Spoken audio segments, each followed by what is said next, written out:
Assalamualaikum warahmatullahi wabarakatuh. Perkenalkan, nama saya Ilham dengan NIM 86224-140. Saya akan membahas mengenai diagnostik kesulitan belajar dan remedial teaching. Di sini saya akan menjelaskan pengertian diagnostik kesulitan belajar. Apa sih diagnostik itu? Diagnostik adalah proses untuk mengidentifikasi hambatan atau kesulitan yang dialami oleh siswa-siswi dalam belajar, serta membantu guru dalam mengetahui letak dan jenis kesulitan yang dialami oleh siswa. Dan apa itu remedial teaching? Remedial teaching adalah bentuk penghambatan lanjut untuk membantu siswa mengetahui kesulitan dalam belajar.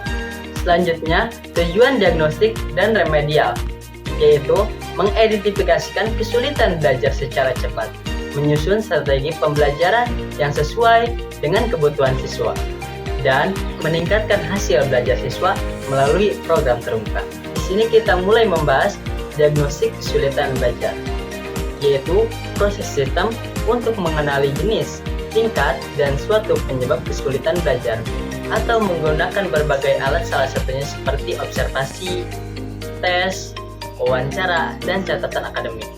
Di sini kita mulai masuk langkah-langkah diagnostik. Langkah-langkah diagnostik terdiri atas beberapa tahap. Tahap pertama, perlu dilakukan identifikasi terhadap siswa yang sering mengalami masalah dalam belajarnya. Selanjutnya, lakukan pengamatan secara cermat dan diberikan tes diagnostik yang sesuai untuk mengumpulkan data yang relevan. Terakhir, hasil tes dianalisis dengan sesama untuk memutuskan jenis kesulitan belajar yang dialami oleh siswa, mengidentifikasikan penyebab dari kesulitan tersebut. Apa itu remedial teaching? Remedial teaching adalah pembelajaran khusus yang diberikan kepada siswa yang mengalami kesulitan belajar. Pembelajaran ini disesuaikan dengan kelemahan dan gaya belajar masing-masing siswa.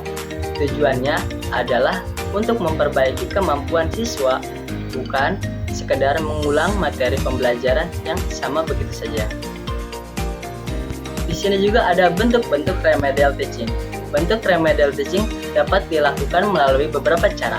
Pertama, pengulangan materi pembelajaran dalam menggunakan metode yang berbeda. Kedua, pembelajaran latihan tambahan atau soal remedial memperkuat pemahaman siswa. Ketiga, pendampingan secara individual dalam bentuk kecil untuk memberikan perhatian lebih sesuai kebutuhan siswa. Empat, atau yang terakhir, penyesuaian untuk pelaksanaan atau pendekatan pembelajaran yang sesuai dalam kondisi dan kemampuan siswa. Ini ada contoh khusus diagnostik. Seorang siswa mengalami kesulitan dalam memahami materi pecahan. Setelah dilakukan diagnosis, diketahui bahwa masalah terletak pada pemahaman konsep dasar pembagian. Pembelajaran remedial diberikan dengan menggunakan alat peraga dan permainan pecahan. Hasil belajar siswa pun mengalami peningkatan. Contoh khusus yang kedua, Sinta sering menulis kalimat yang tidak rumput dan tidak lengkap ketika mengerjakan tugas menulis. Nilai tugasnya berada di bawah kriteria atau yang kita sebut dengan KKM. Menyelesaikan tugas dengan cepat tetapi tidak memeriksa kembali hasil pekerjaannya.